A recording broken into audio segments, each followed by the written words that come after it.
दोस्तों, बीजेपी सरकार किस तरह कंपनियों के लिए काम कर रही है ये तो आप लोगों को बताने की ज़रूरत है नहीं, लेकिन शायद ही किसी ने भी सोचा होगा कि गोवा जैसे छोटे सी जगह पर 50,000 करोड़ का स्कैम हो सकता है। दरअसल मामला ये है कि गोवा के पहले सीएम दयानंद बांदोडकर ने साल 1971 में गोवा की एक जगह संकोले में गरीबों से 50 लाख स्क्वायर मीटर्स के आसपास ज़मीन 25 पैसा पर स्क्वायर मीटर के रेट से ली थी। उस जमीन को जुआरी एग्रो नाम की कंपनी को उस वक्त इसलिए दे दिया गया था ताकि कंपनी वहां पर लोगों के लिए जॉब्स क्रिएट करे।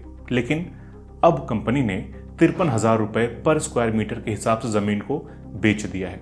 इस जमीन को खरीदा है हाउस ऑफ लोढ़ा ने।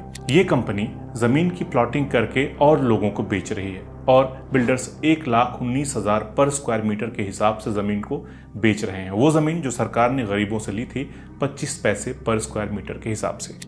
Government is doing nothing to try to reclaim this land, in spite of assurances that I have been given in the past assembly. Government has gone ahead and given them sunnats. This is a scam which is minimum 50,000 crore scam. This can actually solve the entire debt issues of Goa. मतलब कि जो जमीन गोवा के लोगों के लिए नौकरियां create करने के लिए दी गई थी कंपनियों को, अब वो रियल एस्टेट कंपनी को दे दी गई है। देश विदेश के अमीर उस जमीन को खरीद रहे हैं। 1800 फ्लैट्स वहां बनाने की प्लानिंग हो रही है और इस प्रोजेक्ट में पूरे गोवा की 4% बिजली खर्च होगी। मतलब साफ है कि गोवा के गरीबों के साथ में धोखा किया गया है और बीजेपी सरकार इस मामले पर चुप है। यहाँ तक कि प्रधानमंत्री नरेंद्र मोदी को भी गोवा के लोगों ने चिट्ठी लिखी और इस मामले की जांच की मांग की, लेकिन कोई सुनवाई नहीं हुई। बल्कि बीजेपी के नेताओं ने यहाँ कंपनी की मदद की। कैसे की वो भी बताता हूँ। तो दोस्तों, सुप्रीम कोर्ट का एक ऑर्डर कहता है और इसके अलावा फॉरेस्ट कंजर्वेशन एक्ट भी कहता है कि जंगल बचाओ, चाहे वो किसी की प्राइवेट जमीन पर ही क्यों ना हो। इसलिए गोवा में प्राइवेट फॉरेस्ट कितने हैं, कहाँ हैं, ये पता लगाने के लिए एक कमेटी बनी थी, थॉमस एंड अराउजो। इन्होंने पता लगाया कि 550 प्राइवेट फॉरेस्ट हैं गोवा में, लेकिन इनकी रिपोर्ट को कहा गया कि अनसाइंटिफिक मेथड से बनाई गई है, इसलिए नहीं माना गया। एक और रिव्यू कमेटी बनाई गई जिसने रिपोर्ट में कहा कि 550 नहीं 272 ही प्राइवेट फॉरेस्ट हैं। बाकी के बचे 271 प्राइवेट फॉरेस्ट को उस वक्त फॉरेस्ट मिनिस्टर रहे प्रमोद सावंत ने फटाफट नॉट प्राइवेट फॉरेस्ट करार दे दिया था। मगर हैरानी तब हुई जब कोई जस्टिफिकेशन दिए बिना ही ये कदम प्रमोद सावंत ने उठा लिया। और तो और एनजीटी ने भी कोई सवाल उठाए बिना पिछले साल सितंबर में ये बात मान ली कि रिव्यू कमेटी के मेथड्स सही हैं, वैलिड हैं।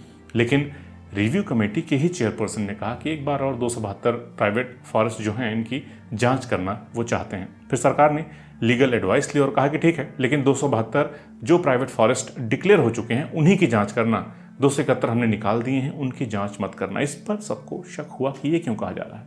फिर बात खुली तो पता चला कि ये जो 271 प्राइवेट फॉरेस्ट हैं जिनको प्राइवेट फॉरेस्ट की लिस्ट से निकाल दिया गया था, उनमें से ज़्यादातर ज़मीनें थीं जुआरी ग्रुप की कंपनी एग्रोकेमिकल्स और जुआरी इंडस्ट्रीज लिमिटेड के पास। मतलब कि क्या इन दो कंपनियों को फ़ायदा पहुंचाने के लिए ही रिव्यू कमेटी को दोबारा जांच करने से मना किया गया था। बीजेपी सरकार पर आरोप लगे हैं कि पैसे लेकर इन दोनों कंपनीज की 5,05,991 स्क्वायर मीटर्स की ज़मीन को नॉट प्राइवेट फॉरेस्ट करार दे दिया गया।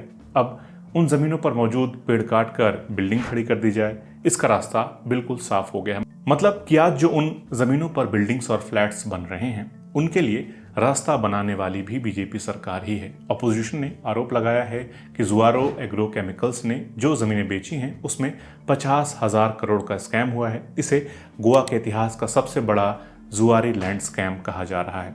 इस तरह के लूट खसोट से परेशान होकर संकोले के गरीबों ने रिपोर्ट की, अदालत तक का दरवाजा खटखटाया, लेकिन हाई कोर्ट ने भी कंपनी को ही जमीन का मालिक बता दिया और अब तो गांव वालों की हिम्मत भी टूट गई है। उन्होंने सिस्टम से उम्मीद भी छोड़ दी है। हालांकि बीजेपी के विधायक अतनासियो मोन्सराटे ने भी माना है कि जमीन के असली मालिक गोवा के लोग हैं। सीएम प्रमोद सावंत ने भी दो टूक कहा है कि जुआरी ग्रुप को जमीन इंडस्ट्रियल पर्पस के लिए दी गई थी, इसलिए उसे रेजिडेंशियल प्रोजेक्ट के लिए बेचने की इजाजत उनकी सरकार नहीं देगी। लेकिन फिर सरकार की चोरी पकड़ते हुए जीएफपी के विधायक विजय सरदेसाई ने कहा कि फिर अब तक सेल डीड्स यानी कि जो जमीन की खरीद फरोख्त हुई है उसे क्यों प्रॉपर्टी रजिस्ट्रेशन पोर्टल पर अपलोड नहीं किया गया। तो जवाब में प्रमोद सावंत ने कहा कि वो सेल डीड्स अपलोड करवा देंगे। And land which was meant for empowering the youth is now being given to people who are going to build their second homes here. So this is the biggest loot of Goa and it has been exposed on the floor of the house. And I do hope now that the chief minister who has given me an assurance that he is going to act on this. दोस्तों, जिस तरह से कंपनियों को फायदा पहुंचाने के लिए एनवायरनमेंट के साथ खिलवाड़ करने से बीजेपी सरकार बाज नहीं आ रही है, वो देखकर लगता है कि ये पार्टी हमारे लिए ही नहीं, हमारी आने वाले जनरेशन्स के लिए भी इस देश को रहने लायक नहीं छोड़ेगी। सोशल और एनवायरमेंटल डाइवर्सिटी दोनों को बर्बाद कर डालेगी ये पार्टी। दोस्तों, आज हमारा देश क्लाइमेट चेंज से जूझ रहा है और सबसे ज़्यादा परेशान होते हैं गरीब, जो हीट वेव से परेशान होता है, पोल्यूशन से परेशान होता है, बारिश से परेशान होता है, सर्दी में तो ठिठुरता ही है। लेकिन शायद बीजेपी सरकार को सिर्फ कंपनियां दिखाई देती हैं और उससे मिलने वाला चंदा ही दिखाई देता है। आज गोवा में अमीरों को, कंपनियों को फ़ायदा पहुंचाया जा रहा है, जबकि स्थानीय लोग अपनी ज़मीन के लिए लड़ रहे हैं। गोवा के जंगल काटे जा रहे हैं, इकोसिस्टम बर्बाद किया जा रहा है, मगर इस तबाही को रोकने वाला कोई नहीं है। दोस्तों, पिछले कुछ समय से लगातार मैं गोवा के लोकल इश्यूज़ को आप लोगों के सामने उठा रहा हूं, क्योंकि इस वक्त गोवा में बहुत कुछ गलत हो रहा है। आपको याद होगा कि किस तरह से गोवा के गवर्नर रहे सत्यपाल मलिक ने बताया था